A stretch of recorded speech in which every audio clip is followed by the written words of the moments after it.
యాదాద్రి భువనగిరి జిల్లాలోని చౌటుప్పల్ ఆర్డీఓ కార్యాలయం వద్ద ట్రిపుల్ ఆర్ ఐక్యవేదిక ఆధ్వర్యంలో ట్రిపుల్ ఆర్ రోడ్డు బాధితులు ధర్నా చేపట్టారు. ట్రిపుల్ ఆర్ నుండి NH-65 పై 28 కిలోమీటర్ల పరిధిలో అలైన్మెంట్ చేయడం దారుణమని అన్నారు. వెంటనే ట్రిపుల్ ఆర్ అలైన్మెంట్ మార్చాలని బాధితులు డిమాండ్ చేశారు. లేని పక్షంలో భారీ నిరసన కార్యక్రమాలు చేస్తామని వారు హెచ్చరించారు. ట్రిపుల్ ఆర్ మీకు సంబంధం లేదా? మీరు ఎవరికి అనుకూలంగా పనిచేస్తా ఉన్నారు? మంత్రి గారు చెప్పమంటే మంత్రి గారు మాకొద్దు. జిల్లాలో దక్షిణ భాగంలో ఏ విధంగా అయితే అలైన్మెంట్ పారదర్శకంగా తీసుకున్నారో ఉత్తర భాగం కూడా అదే విధంగా పారదర్శకంగా తీసుకుంటున్నాం. ఇక్కడ స్వార్థానికి ఎందుకు లోబడింది? ఎవరికి లోబడి పనిచేస్తా ఉన్నారు? ఏ కంపెనీలో కూర్చొని చేసినవారు అని మేము ప్రజాప్రతినిధులను కూడా అవుతాం, రాష్ట్రాన్ని కూడా తెలియజేసుకున్నాం.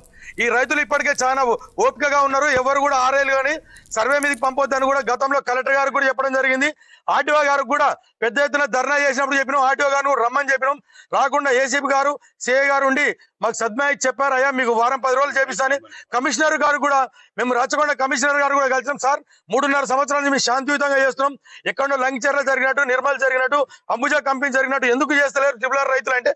ట్రిపుల్ ఆర్ శాంతియుతంగా పోరాడుతున్నాం, మాకు న్యాయం దొరుకుతుందని మేము అనుకుంటున్నాం. మీ ద్వారానన్నా మేము ఆర్టీఓ గారి నుంచి, కలెక్టర్ కానీ, ఏసీబీ గారి నుంచి, కమిషనర్ నుంచి కూడా ప్రభుత్వానికి ఇట్లన్నా మా పేరు చెప్తారని చెప్పి మేము ఈ విధంగా చెప్తా ఉన్నాం. కనుక మీరు వెంటనే అలైన్మెంట్ అన్నా మార్చండి, మార్చకపోతే భూమిని ఇవ్వండి, బహిరంగ మార్కెట్ రేట్ ఇవ్వమని చెప్పేసి మా ట్రిపుల్ ఆర్ రైతుల పక్షాన మేము డిమాండ్ చేస్తా ఉన్నాం. అదే మహబూబ్నగర్ జిల్లాలో దక్షిణ భాగంలో ఏ విధంగా అయితే అలైన్మెంట్ పారదర్శకంగా తీసుకున్నారో ఉత్తర భాగం కూడా అదే విధంగా పారదర్శకంగా తీసుకుంటున్నాం.